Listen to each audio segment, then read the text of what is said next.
Thank you. You may all now kiss. Thank you all for coming. It's really great to see so many familiar faces here in the crowd. Many of you worked with us coming up on 10 years ago now to get ready for the quadricentennial of Samuel Champlain's arrival to the lake. And what a momentous few years that was, working with some great partners. And there's nothing like a good anniversary to bring people back together again, is there? And we're all here to learn a little bit, to celebrate a little bit. 350 years of history right here at St. Anne's Shrine. And there's going to be some people here talking about it that know a little bit more about it than me, thank goodness. And I just want to thank you all for coming on such a beautiful day. You could be out on the lake or mowing your grass or doing something fun, but you came here instead to learn about your own history, and I think that's fantastic. That really encourages me. It's really good to see so many people here tonight. My name is Jim Brangan. I am the Assistant Director of the Champlain Valley National Heritage Partnership. I also serve as the Cultural Heritage and Recreation Coordinator for the Lake Champlain Basin Program. I am the man with the longest title in Vermont. I'll sign autographs later. So anyway, again, I want to thank you for coming, and I want to thank our host, Father Brian Cummings, who is the director here at St. Anne's Shrine. He's also the campus minister at St. Michael's College. And if you'd all give Father Brian a warm welcome, maybe he could say a few words for us.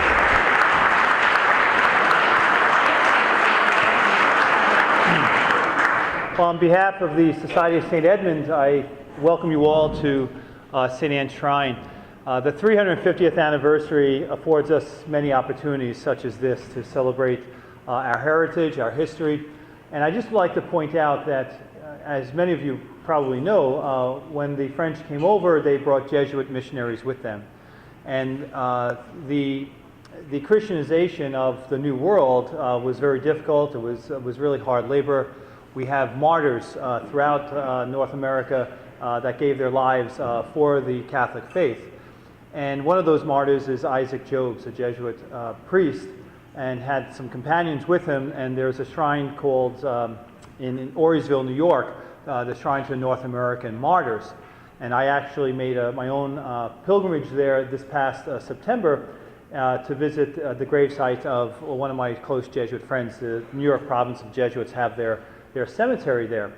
And on the feast of St. Isaac Jogues, the Jesuit priest there was telling me that they were leaving the day after. They were leaving the shrine. So, but it's one of those things that just makes us recall our history and to really celebrate, the Catholic faith, the people that have gone before us that have given our faith. And I also want to point out that in September, we will be celebrating our own anniversary party, so to speak, with Bishop Christopher Coyne, the Bishop of Burlington, on Sunday, September 11th at 10:30 a.m.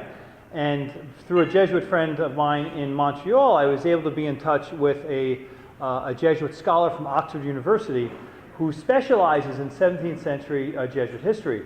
So he'll be giving a homily on that particular day, September 11th. And so and once the faculty at St. Michael's found out that I had this fellow coming, they all want him to come down to St. Michael's on Monday, Tuesday, and Wednesday to visit classes and to give some talks. So this fellow has a great resume, and he's very much an accomplished scholar, and was just named also the director of the Martyrs Shrine in Midland, Ontario. The Canadians have a shrine to the Jesuit martyrs as well. So there's a lot to celebrate here.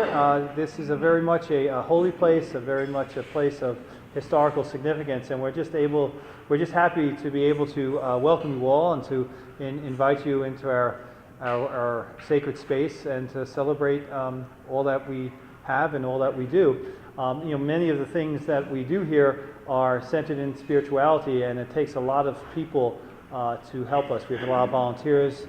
Celine Paquette, who's also active in this historical society, is also very active in supporting St. Anne Shrine. So we can't do it with many friends and benefactors. So welcome, have a great time, and walk around our grounds. We have, one more footnote, we have a new statue, well, two of them. One is St. Anne and the Blessed Mother right in front, but we also have a new statue of St. Ignatius of Loyola, the founder of the Jesuits, who is the patron of retreats, since we're doing more overnight retreats here with our new facilities.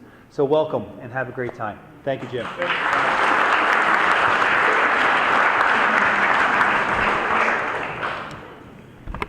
Well, thank you very much, Father. I think it's just fascinating how intertwined our history is from Quebec, New York, and Vermont, and we're learning more all the time, which I really appreciate.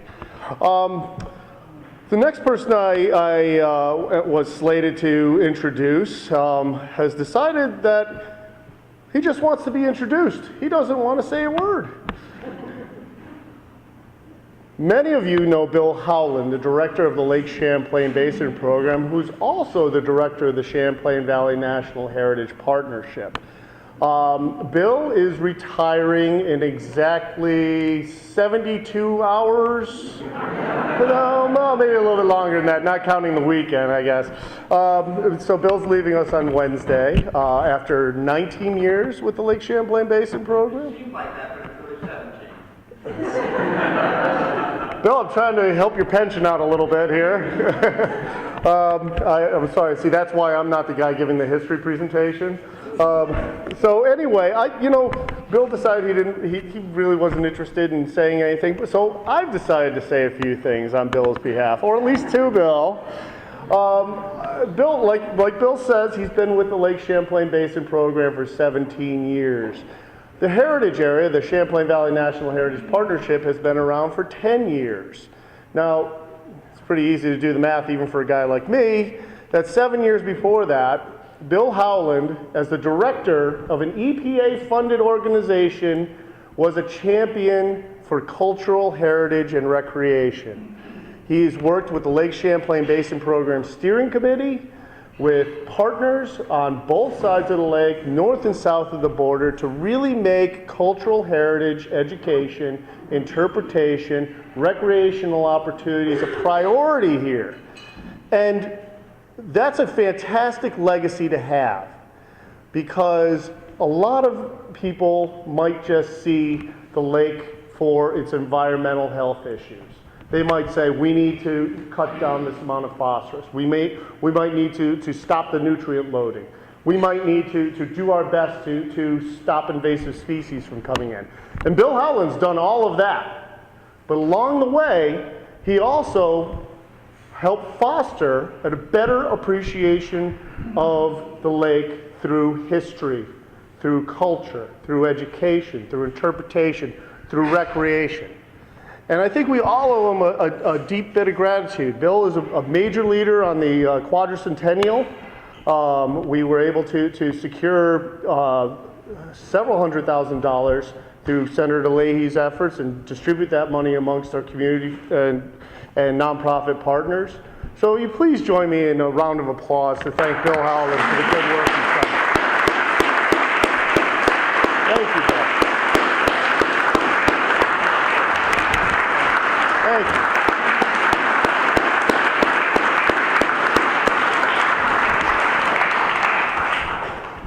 I thank you for your kind words and for your applause. It's gratifying. I just also want to say I have the most amazing colleagues in the world at the basic program in the National Heritage Area, and they do a marvelous job. And so I also want to welcome you to Isle LaMotte, because my wife and I live in Isle LaMotte, and it's our home. So welcome and thank you for being here.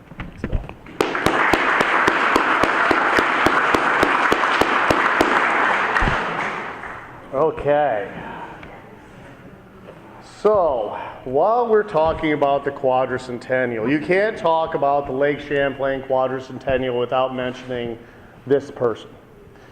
She has been a champion of the interpretation and appreciation and the stewardship of New York State history. And it doesn't stop at the border. It goes well beyond the borders into Vermont, deep into Quebec, and other parts of Canada.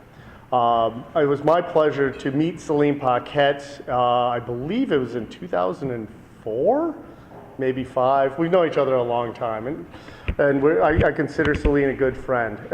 Celine has graciously supplied this gathering with the wine, and she has been a stalwart partner of the Lake Champlain Basin Program and the Champlain Valley National Heritage Partnership since I've known her. So please welcome Dr. Celine Paquette.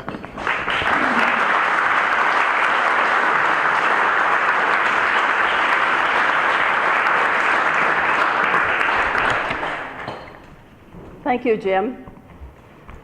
Welcome to all of you and for coming to this celebration. I was contacted about 3 years ago by Andre Delis from Chateau Ramsey. He is the director there, and he said, we are the people who are promoting the 350th anniversary of the regiment of Carignan-Sallier. Are you interested in working with us, or can we work with New York State? I said, why not? You know? So that was the beginning of a relationship. Andre, would you stay in? He is...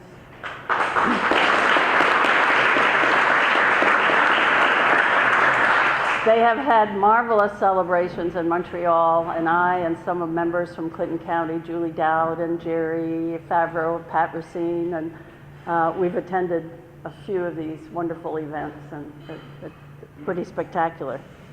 Also with us tonight is Marcel Fournier, who's a renowned historian in Quebec. He's the author of this book on the Carignan-Sallier, which came out for their 350th last year. Marcel, would you stand?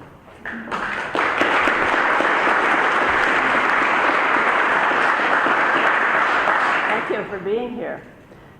Also, we have with us Denis Racine, an attorney in Quebec City.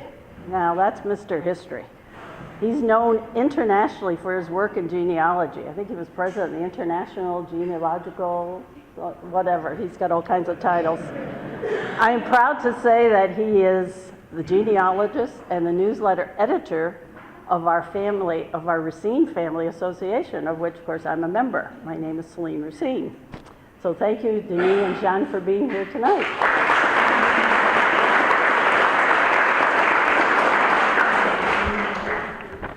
I think he is also on the co-president of the Commission Franco-Québécoise les lieux de mémoire commun, right? I'm not translating that. So anyway, but he's very, very active, and he's just great. And thank you to all of you for your interest in history. I just love St. Anne Shrine. I was married here. I was on the board here for 25 years. It's a very special place for me. So that's why I always enjoy coming here. And we hope that you will leave tonight with a much greater knowledge of our beautiful area. We're sitting here, you're facing one of the most beautiful lakes in the United States. I think it's the most beautiful, but right in front of us, Samuel de Champlain in 1609, according to his journal, stopped here. He describes a spot which we have identified as Sandy Point. He found it so beautiful, this lake, that he named it after himself. This is a man who traveled extensively, and this is the only place he named after himself. So that tells you how much he thought of this lake.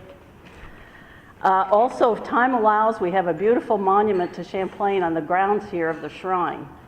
This was sculpted at the World's Fair in Montreal in 1967 by the state of Vermont, and the state of Vermont placed it here, which is so appropriate near where Champlain landed. So we're delighted that it is here. And this was in 1609, and then a few years later, the King of France sent a regiment here to build Fort Ste. Anne. It was appropriately named for St. Anne, for whom the French have a great admiration and devotion, and it was dedicated on her feast day, July 26, 1666, 350 years ago. And here tonight, to hear more about the regiment, I want to introduce a man that I've known for a long time, Dr. Joseph André Sénécal is a professor emeritus in the University of Vermont, a noted bibliographer of Canadiana. Am I? Canadiana. He has also published works on Quebec literature, notably on the novels of Jacques Godbout and Anne Hébert. He was a member of the joint authorship for the first 3 volumes of La vie littéraire au Québec, published by Université Laval. He was also a consultant for the Musée de l'Amérique française in Quebec City, which is a great place to visit if you haven't had a chance.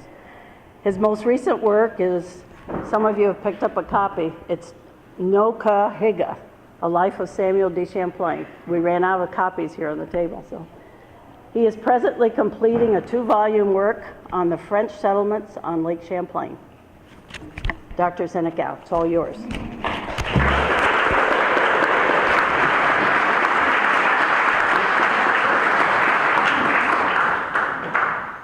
Thank you, Celine. It's nice to be back in Vermont. And before I begin, I want to share with you that I feel a disturbance in the kingdom. Those of you who have children understand what I'm saying. Some people have taken 2 copies of Noka-Higa. So you know who you are.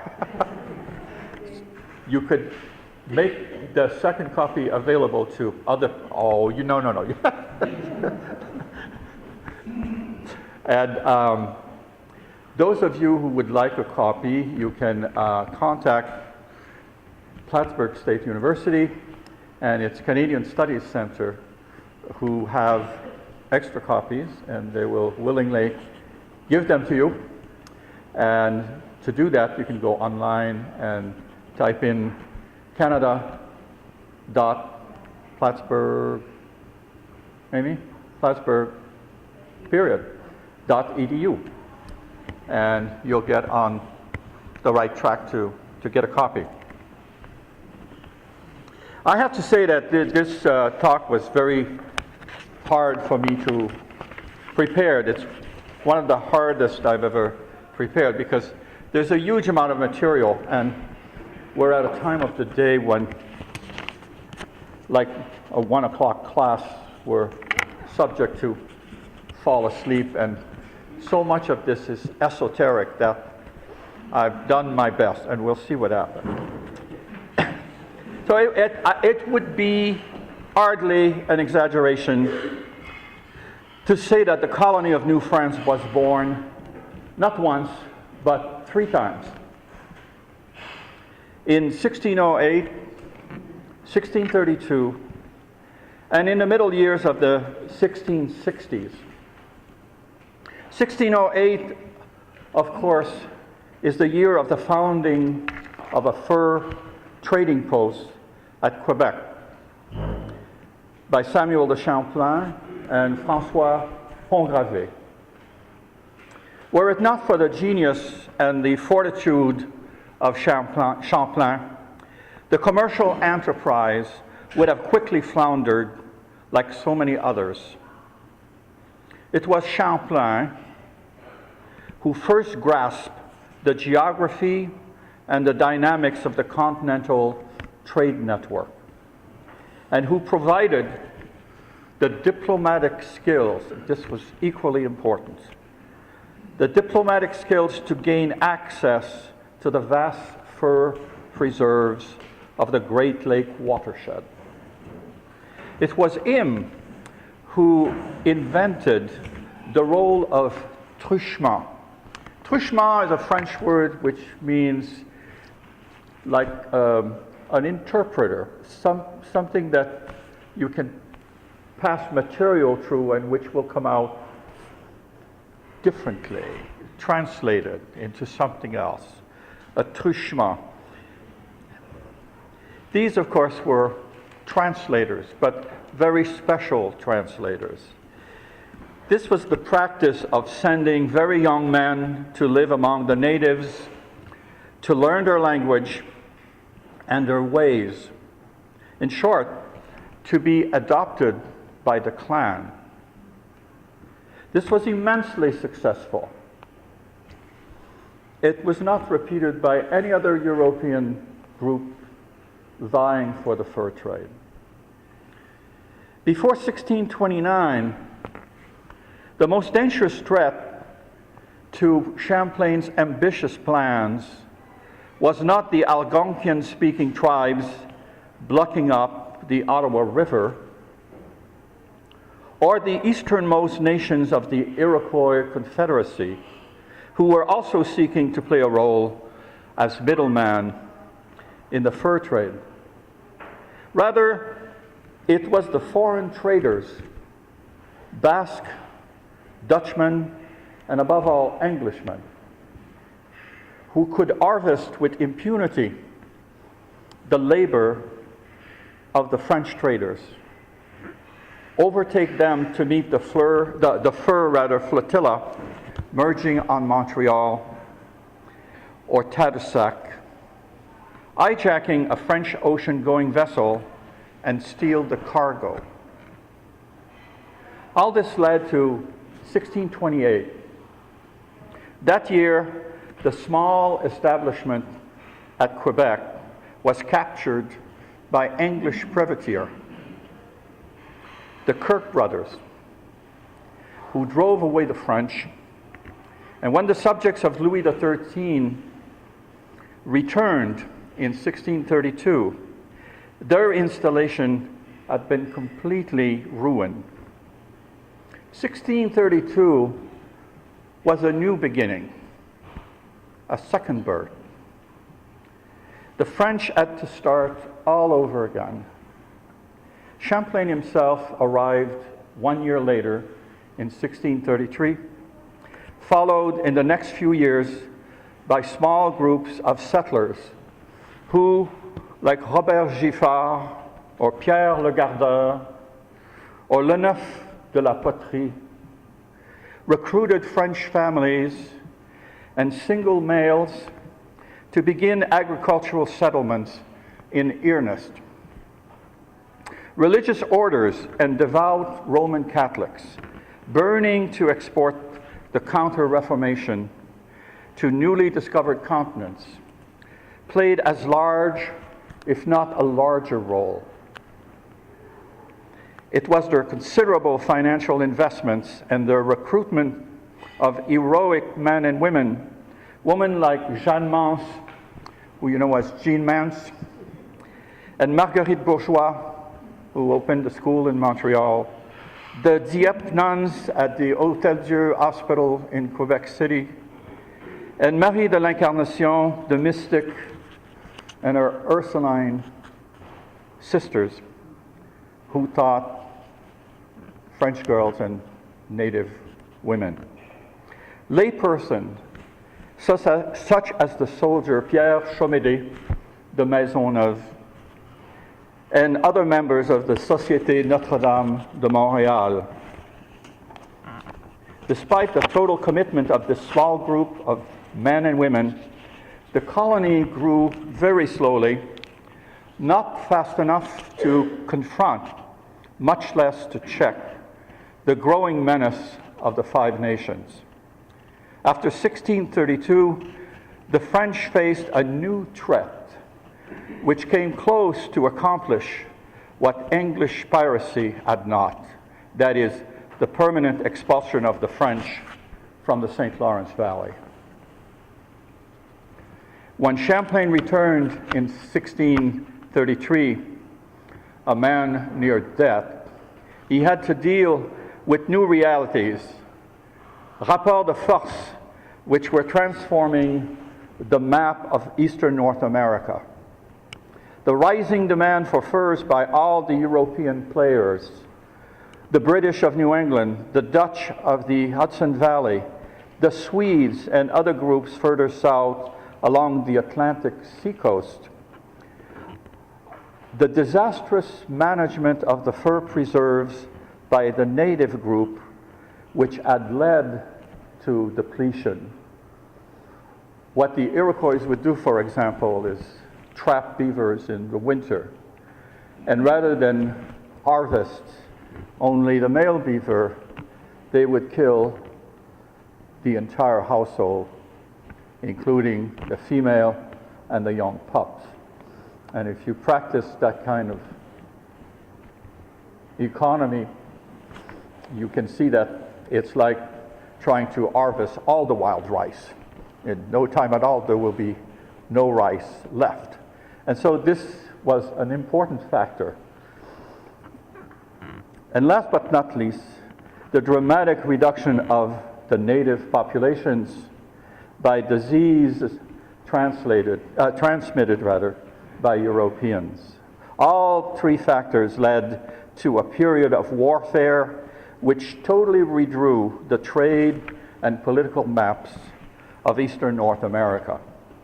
It also led to the emergence of the Five Nations as the dominant military power. By the late 1640, the Five Nations had destroyed Huronia and many other Iroquois or Algonquin nations occupying the northern shore of the Great Lakes, the Ottawa Valley, and further north and east. In 1644, the Reverend Georges d'Andemar wrote to François de la Vie, a fellow Jesuit in Lyon, in France, that the situation had become desperate in New France. And I'm quoting from his letter here. It is almost impossible to make war with these barbarians because they make themselves invisible to those who seek them and only show themselves when they have the heavy odds in their favor.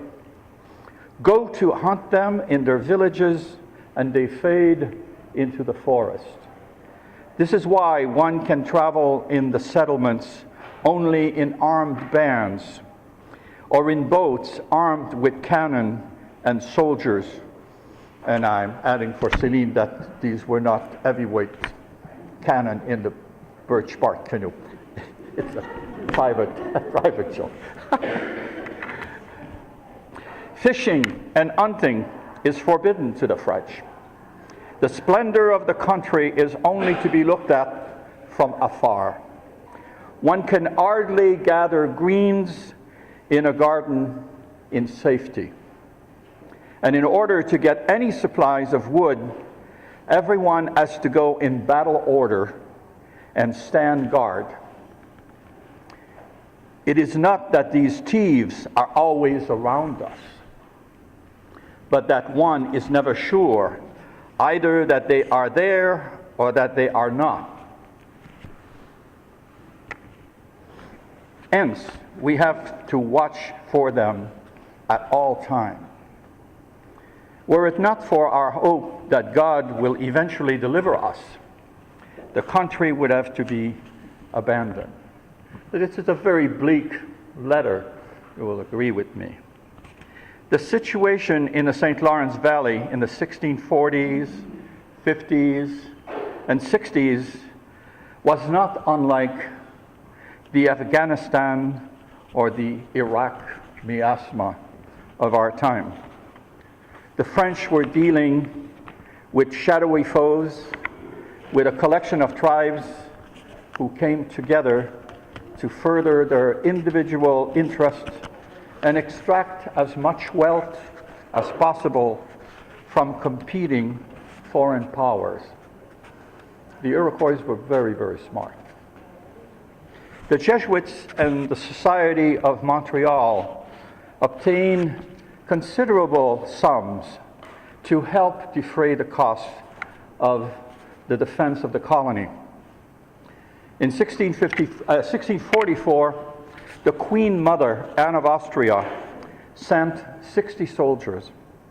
Still, the French hold was tenuous. The situation grew dire and dire. In 1649, the Five Nations destroyed Huronia in the north reaches of the Great Lakes, and the maps of New France was completely redrawn. It shrank to the confines of the St. Lawrence Valley. The situation grew so critical that the hardiest, most heroic souls, people like the Ursuline Marie de l'Incarnation, or in Montreal, Jeanne Mance, were preparing to evacuate the hard-won enclaves in Quebec City, Three Rivers, and Montreal, which at the time was called Ville-Marie. From Montreal, Mance wrote to a correspondent in France, "In 1650, the Iroquois began to make our lives difficult again, attacking us so often that we enjoyed no respite. We had endured this sad state of things for 2 years with no relief from France in sight. Fear and fright were our daily lot. All the houses outside the palisades had to be abandoned. The people could talk about nothing save the excessive cruelty, the fierceness of the Iroquois. They talked little else save that we all wanted to pack up and leave." And you see this refrain, which is now insinuating itself in the colony, and this despair and this fear that all this work will come to nothing and people will have to get on boats and go back to France. By the late 1640s, the colony was surviving from one sailing season to another. It faced constant guerrilla warfare and major interruptions of the fur convoy from the continental interior. 2 or 3 years of empty warehouses in Montreal and Quebec City would have sounded the death knell for the merchants as well as the small theocracy. The 50s and early 60s were periods of great fluctuations, when an interlude of relative peace would suddenly dissipate into renewed warfare. The players were many: the Dutch of the Hudson Valley, the Iroquois Five Nations, each nation independent and ready to renew its, what the French call petite guerre, guerrilla warfare. Its depredation when a tenuous peace failed to redirect fur from the interior to them. And the Dutch, ready to negotiate a new peace, and the Dutch, ready to negotiate a new peace if they were weakened by renewed conflicts with the Mohicans, the Ottawas, now resettled to the west, or the Andast in northern Pennsylvania, whom we know as the Susquehannock in English. In 1653, a peace treaty was forged. It allowed the French to build an outpost in the center of Iroquois. But by 1658, this mission to the Onondaga had to be abandoned when the conflict flared up again.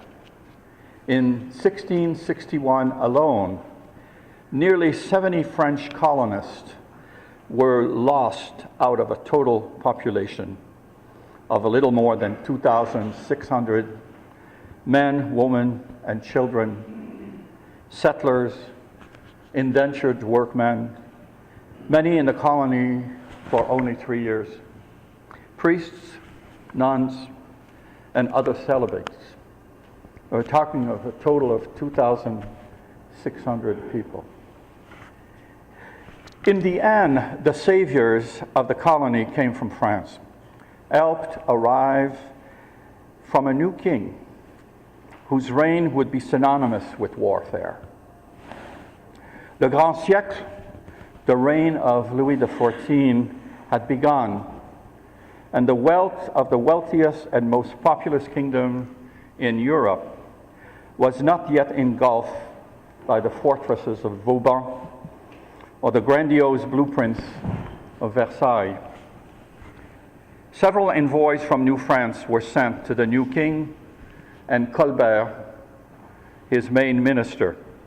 Influential Jesuits and men of occult power working through the Compagnie du Saint-Sacrement lobbied the chambers of power. Pierre Boucher, the ablest man in the colony, was delegated to France to argue the needs of the population. He left us a memoir, which is now an irreplaceable document to understand the situation, the context. The concerted effort of all this lobby led to a dispatch of 100 soldiers in 1662. And yet another report. Already this is Washington, D.C. And this last report was from Pierre Dubois d'Avaugour. Unlike previous fact findings, this incisive document finally led to dramatic action. Sa Majesté would send a full regiment of his best troops. Troops which had seen action in the final chapters of the 30 Years' War in Germany, troops that were still quartered in Lorraine, an eastern province. Over 1,000 men were arriving along with a viceroy, a new governor, a royal intendant and also a royal intendant of uncommon ability and resourcefulness. I have just identified the 1,100 men of the Carignan-Salière regiment. Its commandant, Colonel Henri Châtelard de Salière, one viceroy to go, easy on the sugar, the man has gout, Alexandre Prouville, Marquis de Tracy, one rash governor, Daniel de Rémy de Courcelles, Sieur de Montigny, de la Frenaille, etc., an inveterate bachelor, 39 years old, from Thionville.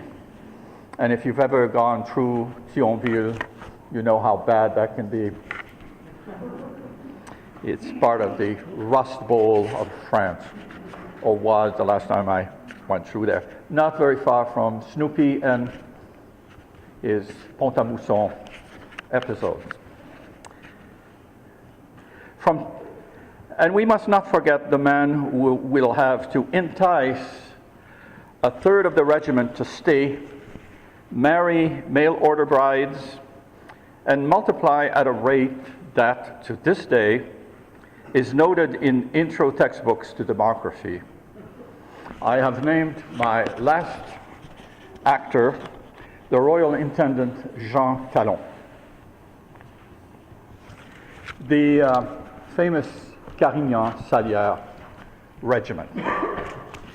This regiment was assembled and maintained by the Prince of Carignano. If you love good wine, you know what this is all about. So Carignano is in the western northern part of Italy. It makes an excellent wine. And Carignan is nothing but the French version of Carignano. All this brings us at the time to the Kingdom of Savoy, and many French kings had found their bride in Savoy, notably Louise de Savoie, and as a result of that, the French family had been enlarged with many people of Italian descent, including the Prince de Carignan, who the king would have called mon cousin, whether he was a cousin or not.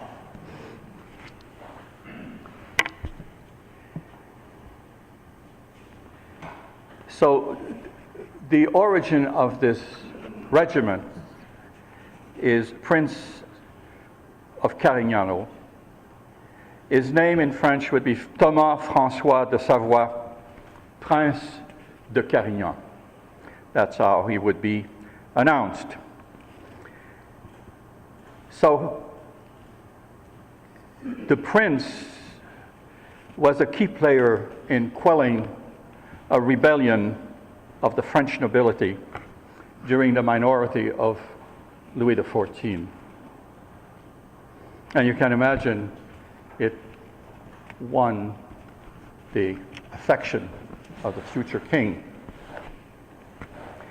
This regiment will eventually be combined with another regiment who had, the time of the merger, was commanded by a colonel whose name was Henri Châtelard de Salière. In 1659, and Salière, again, if you think of Mozart, Amadeus, Salieri, you can see that we're still in an Italian domain here. In 1659, the combined regiments became known as the Carignan-Salière Regiment. And this is the regiment that came to North America. After the merger, the regiment's theater of action continued to be in eastern France, where the contested territory were found, primarily in what is now Lorraine and Alsace. In 1654, the regiment's commandant, Colonel Henri Châtelard de Salière, receives orders to move his troops to La Rochelle, across France, way to the other side, where the soldiers were to embark on ships for New France. Their mission was very simple, one sentence: annihilate the Iroquois, just wipe them out. The regiment was brought to full force for this mission. Its 1,100 men and some 60 officers included men from other regiments who were gathered at the last minute. Notably, the Poitou Regiment. And I'm mentioning the Poitou Regiment because in that regiment, we have a witness who kept notes about the expedition, a man named François Tapie de Monteuil, and his observations are very interesting. What did these soldiers look like? We're going to see that in the other room very briefly, but their uniforms were brown, and they were decorated, as soldiers were in those days, with something called a bouffette, something like a little flower efflorescence made with ribbons in their hat. No, not in their hat, because in the hat we have something very similar called a jonquille. They had silver button. These coats were very long. They had the latest in terms of fusil, guns, fusil à platine. They had a sash going across their chest with two leather bags holding two different kind of powders, I'm sorry. And at the waist, a belt to hold a bayonet and another holder in leather. There were delays in setting sail from La Rochelle on the Atlantic coast. One of the boats' captain was Captain Guillet, who frequently made this passage from France to New France, and his sister happened to be the superior of the hospital in Quebec City. The troops, which we're now monitoring, will arrive late in New France between June 19 and September 14. So the stage now is set. But before we cross the ocean and disembark at Quebec, let's take a very short 1-minute musical interlude to help us cross the Atlantic and get us in the mood. There we go. This is called La Marche de Polydor. It was a favorite in the French army at the time. And maybe it was even played when the French raided the Iroquois village. Who knows?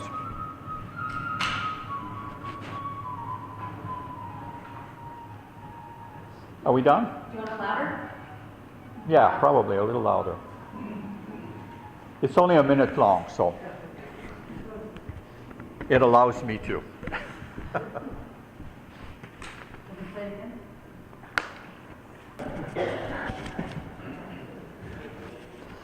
All right, so I can't, in the time that we have, tell you the whole story of the Carignan-Salière regiment and the story that lies behind their actions, but I've selected what I considered important points to make. Maybe they will be, maybe not. We shall see. Mes amis du Québec might want to add to whatever I have to say. So as the troop landed in Quebec, they were processed like any troop, and this included being confirmed in the faith by François Montmorency de Laval, who was the bishop in Quebec City. So they were confirmed.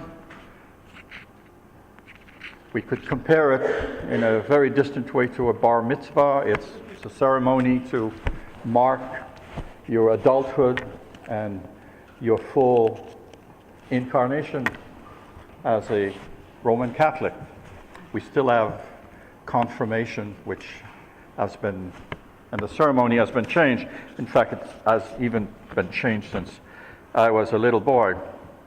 So they were confirmed in the faith, and then the bishop, in a second ceremony, fitted them with the scapular of Our Lady of Mount Carmel. I want you to try to close your eyes symbolically and try to get a vision of this event. We're talking about Quebec City, where the entire town is made out of wood structure, except part of the convent of the Ursuline, the Jesuit compound, the cathedral, and a few other buildings in Lower Town. But this is really a frontier town, and it's not the romantic Quebec City that we're going to visit today by any means. Why the scapular of Mount Carmel? I could have easily skipped over this, but I think it's important because we have to make a point about how intelligent the Iroquois were and how, in many ways, they understood cultural difference much better than the French or the Dutch or the British. And this was really an ace up their sleeve. When they witnessed, and they did witness, this ceremony of the scapular, they understood immediately, I'm sure, what it meant and what its consequences were. One will find Mount Carmel in Galilee, in Palestine. Christian monks were drawn to this site very early, and a religious order grew from there, just south of the fortress of Acre. The Carmelites, we know them well, even today. Now let's fast track to medieval Cambridge, England, where the Virgin appears to a Carmelite monk and entrusts him with a precious talisman and a fantastic insurance policy. So here's the deal. he or she who wears the scapular of the order at the moment of death will go to heaven. Maybe not straight, purgatory is being invented, but will eventually, there's no question, this is not do not pass, go directly to hell. It's you go up. Okay. No small print, no rider, to heaven. At the moment of death, you take the elevator up. By 1665, the scapular of Our Lady of Mount Carmel had shrunk to two tiny little square, actually rectangle of cloth. Brown cloth with a holy image of the Virgin of Mount Carmel, giving the message to this monk. Cords held this talisman over your shoulder as though it were a collar, and you wore it. You wore it all the time, especially if you were going down Lake Champlain in January. The bishop, François Montmorency de Laval, could select from several biblical passages to exhort the soldiers before placing the scapular around their neck. All these passages from the Holy Scriptures had to do with the great fight between good and evil. Select verses from the prophet Elijah as he passes down his mantle to Elisha. Very confusing between Elijah and Elisha, but there they are.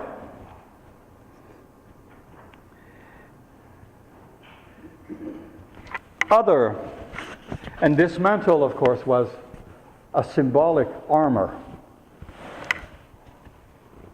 against evil. Another selection from Elijah, the episode of the prophet vanquishing the Philistine god Baal, the military god of the Philistine, could also have been chosen by François Montmorency de Laval. We have no idea what he chose, but he most certainly chose something. Or perhaps, and these two particular choices would be very tempting to François Montmorency de Laval because they had taken place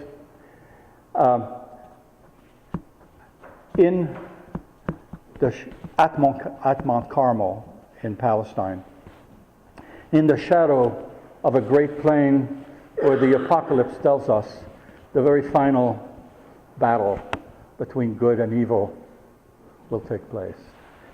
You see, all of this is pregnant with symbolism, and the soldiers are being prepared for this tremendous effort that they will have to be putting to reach the Iroquois.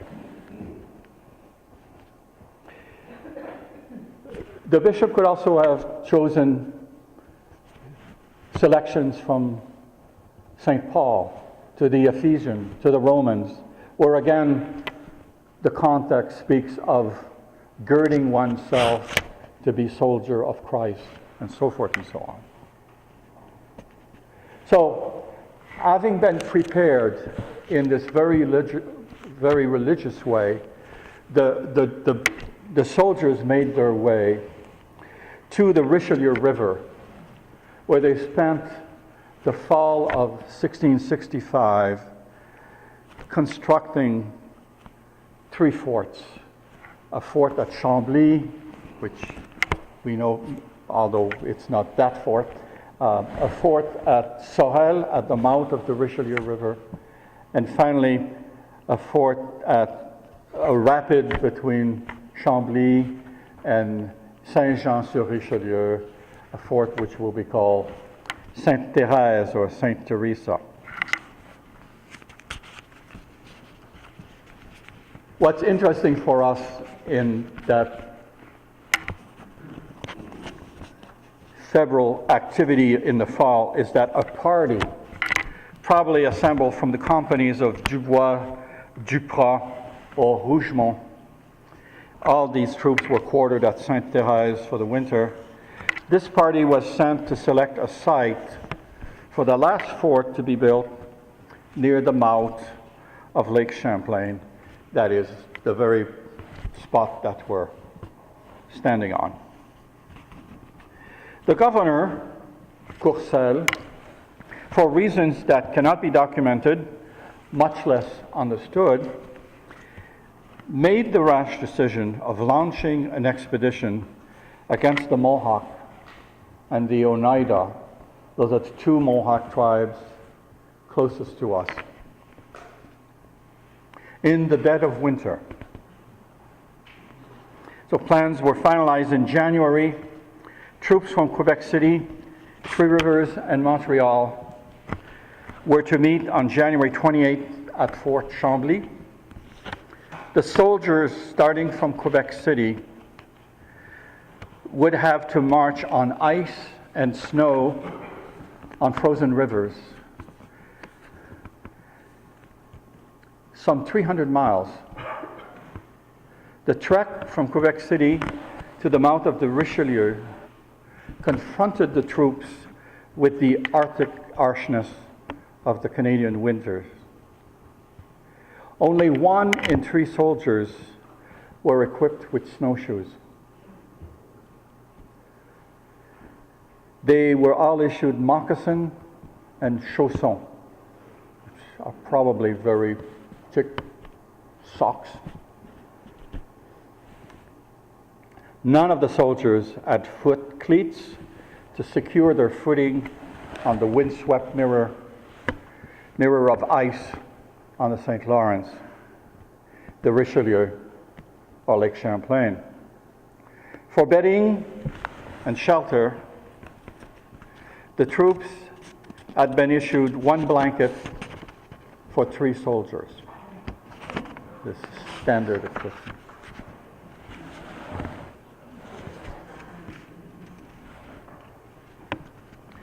There is a shortage of axes needed to survive on the ice. And as you can imagine, several soldiers die en route between Quebec City and Trois-Rivières and then onward. When the troops proceed to Fort Sainte Thérèse, upstream from Chambly, they find that their Algonquian guides are nowhere to be found. But Courcelles is impatient. And by February 1st, the long column of some 500 to 600 soldiers begin its long, extenuating march down Lake Champlain and Lake of the Blessed Sacrament, which was the original name, European name, for Lake George, named by the Jesuits. Without native guides, lost somewhere between the headwaters of the Hudson and the mouth of the Mohawk River, the party loses precious time and precious food. They become completely disoriented. And against all odds, by February 15, they find themselves at the doorstep of Schenectady, over 30 miles off course, away from the nearest Mohawk target, and it begins to rain with the January thaw.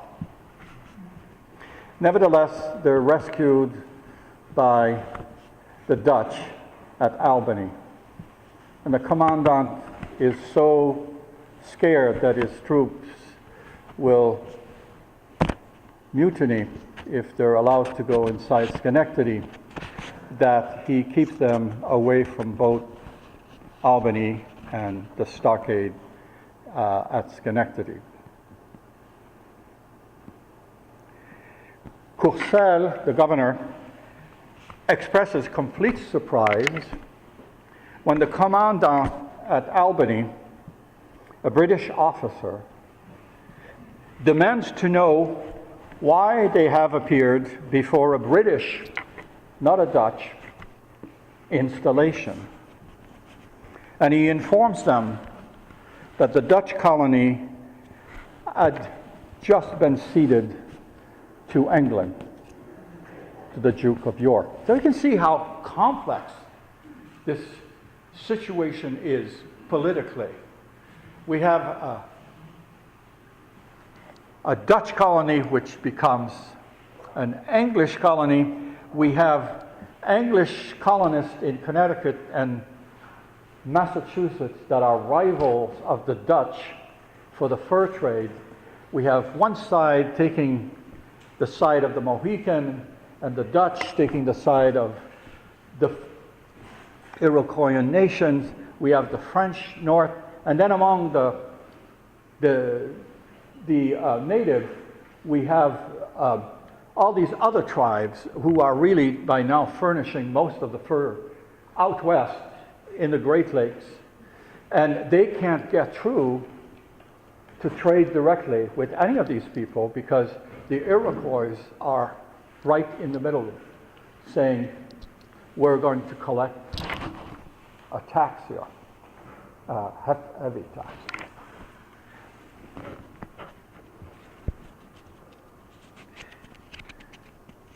Approximately 60 soldiers died of frost and or hunger during the brutal retreat, sometimes in 4 feet of snow. By the end of March, all the soldats had returned to their winter quarters. From a military point of view, the invasion, of course, is a complete failure. The troops have retreated without ever investing a village of enemies, and a small number have died in ambushes, but most of the casualty, of course, are due to the brutal winter conditions. What is the reaction of the Five Nations to this first episode of the war? This dramatic foray into their homeland? Not what you might think, given the complexity of the politics of the political context, the economic context of that moment. The three most Western groups assembled in Longhouse, the Seneca, I should be able to pronounce that word, the Cayuga, and the Onondaga, had already sued for peace in the fall of 1665, impressed as they were by the French ability to marshal that show of strength. There remained only the Mohawks and the Oneida. But now, all the actors have become very cautious, suspicious. After feasting à la sauvage in Quebec City, the Viceroy, remember him now, Trouville de Tracy, a very tall man for the time, and he will die soon after. He guarantees peace and the protection of his Onionto, which was the Iroquois name for the King of France. This will never change, no matter whether we go from 13, 14, 15, or whatever. And then he expresses the hope, this is the governor, the viceroy rather, that they, the three tribes, will be able to convince the other two longhouses, the Oneidas, and above all, the Mohawks, to sue for peace. And he adds that it would be far better if they did the right thing. I'm quoting from the transcript here. Rather than be forced to do their duty under the threat of firearms pointed at them. The Jesuit François Lemercier reports to his reader in France that I'm quoting, one should not expect any goodwill from those nations, Oneidas, Mohawks, unless one is prepared militarily to frustrate their plans. Not surprisingly, the Mohawks will turn a deaf ear to the entreaties of Pouville de Tracy, and they will continue to signal their contempt for the French. Now we're back to Isle LaMotte. The following summer, Captain Pierre Lamotte de Saint-Paul, not to be confused with two other Lamotte who are going to be in the picture soon, is dispatched to the first set of islands on Lake Champlain, where he is to erect a fort on one of the islands, the site selected the fall before by another expedition. The Mohawks and the Oneidas are watching closely as soldiers build Fort Ste. Anne, a stockade nearly 150 feet long by 100 feet wide. So think of two standard house today for a middle-class family, and you have the square surface area of this installation, which was right here, down from the parking lot. Bastion, nearly 16 feet high, are at each of the four corners. So it's a standard stockade. There's nothing special about this one. The Iroquois. So the Iroquois party, spying from the New York shores, where Madame Pocket is now, more or less. This is fun to do this. So everybody's here. Cannot believe their good luck when a small party of 7 Frenchmen crosses the lake, paddling right into their observation site. 5 French hunters are killed on the spot, while the population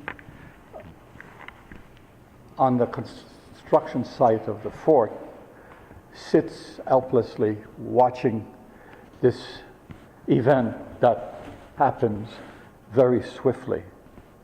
The French put up a fight, but they're overwhelmed. And you can picture what's happening here, especially if you watch Games of Thrones. It's cruel, it's savage, stunning blow of tomahawk, swift action of the knife to dress the scalp and then yank it very swiftly. And possibly, if there's time, scooping the cerebellum still warm to eat it.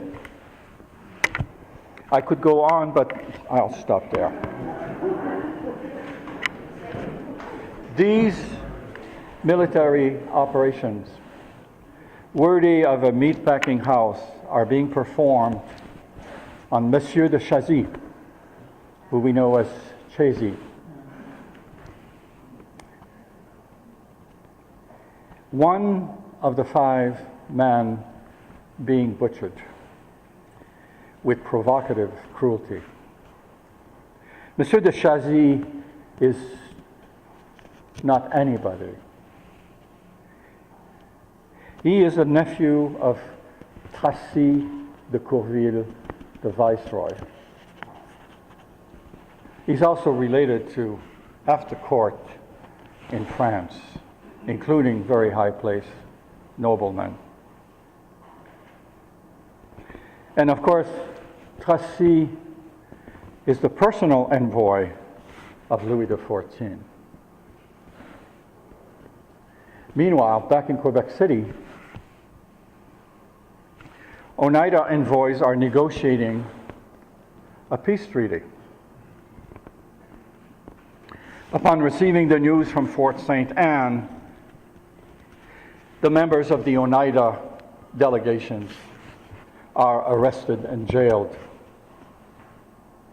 And on July 24th, just a few days later, Pierre de Sorel sails from Quebec City with a small force, 200 Frenchmen, 80 native allies, to attack the Mohawks and the Oneida. This is a quick response.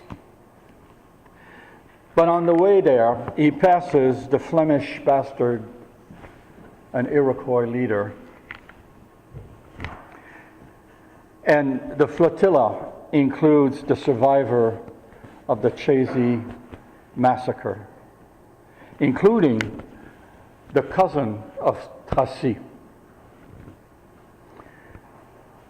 This man's name is Lieutenant Louis de Canchy de l'Érole.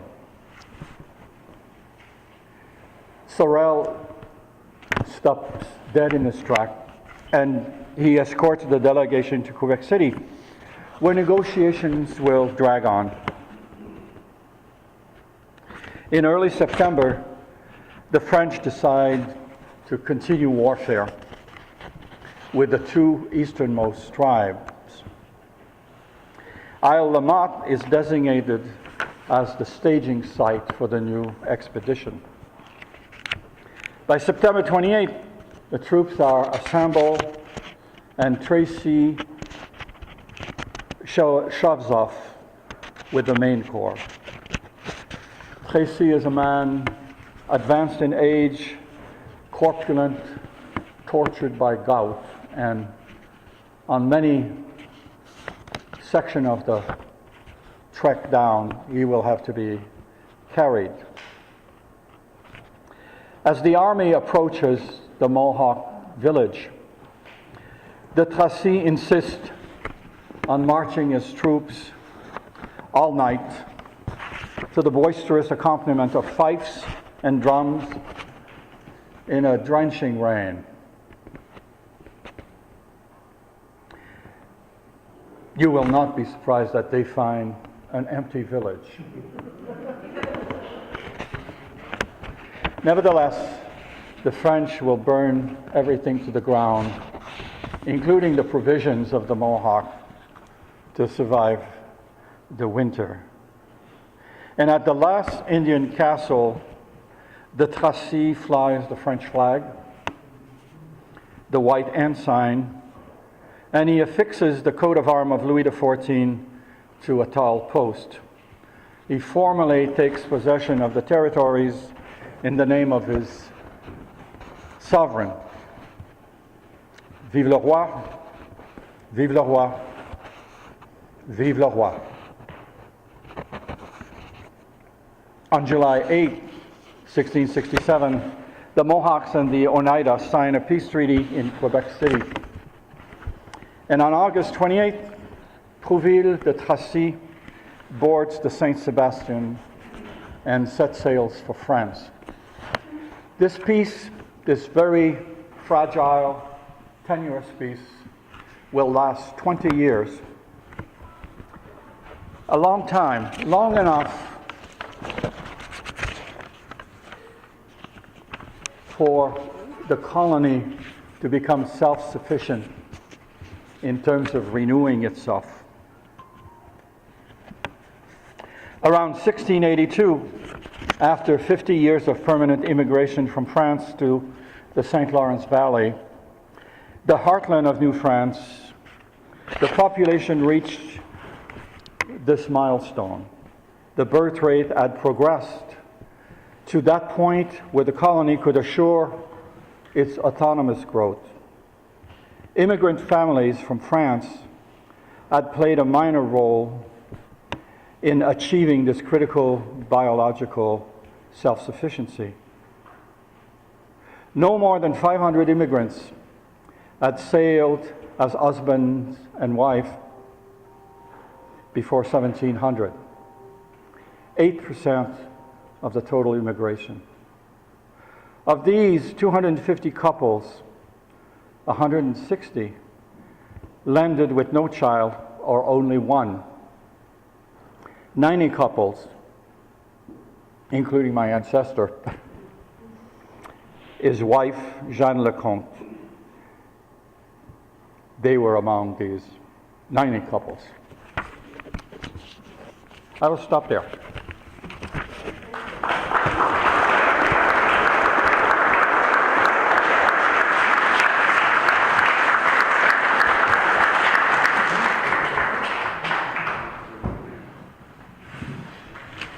Thank you, Doctor. It's amazing just the amount of research that Dr. Senecal did for that presentation, and the story is just fascinating when you start thinking about the geopolitical situation that was happening here in these 1600s. We think we live in complicated times now. It's always been that way, folks. Let's start wrapping things up, or maybe opening things up. Celine, you want to come up?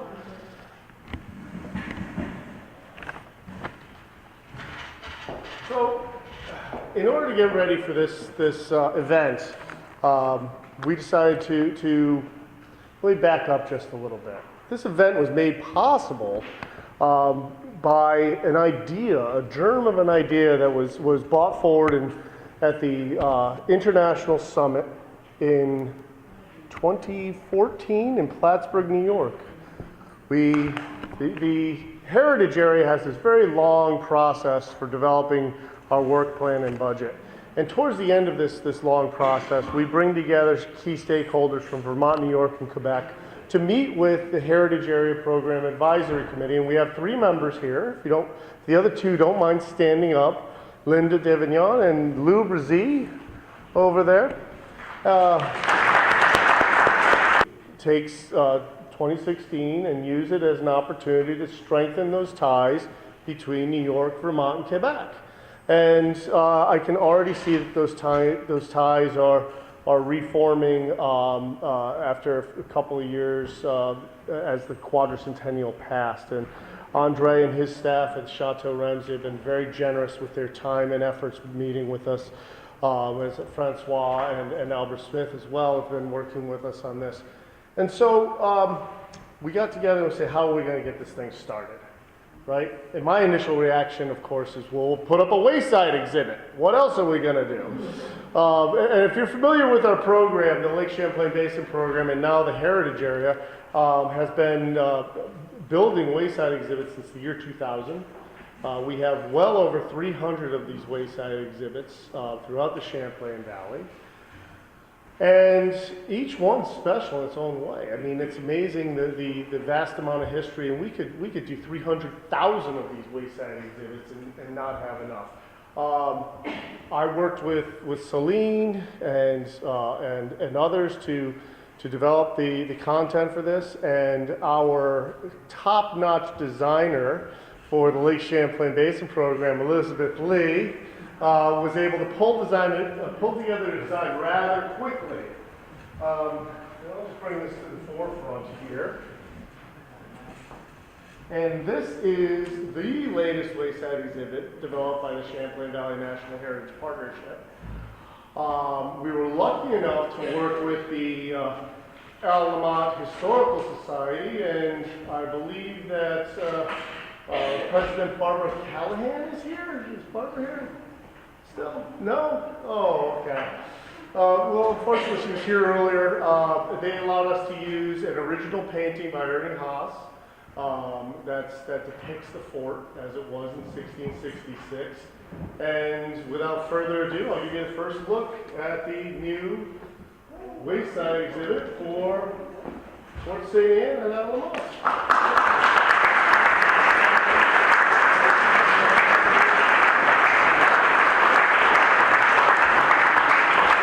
And so, like you'll see that, like most of the wayside exhibits put up in the north part of the Champlain Valley Heritage Partnership, it's bilingual, French-English.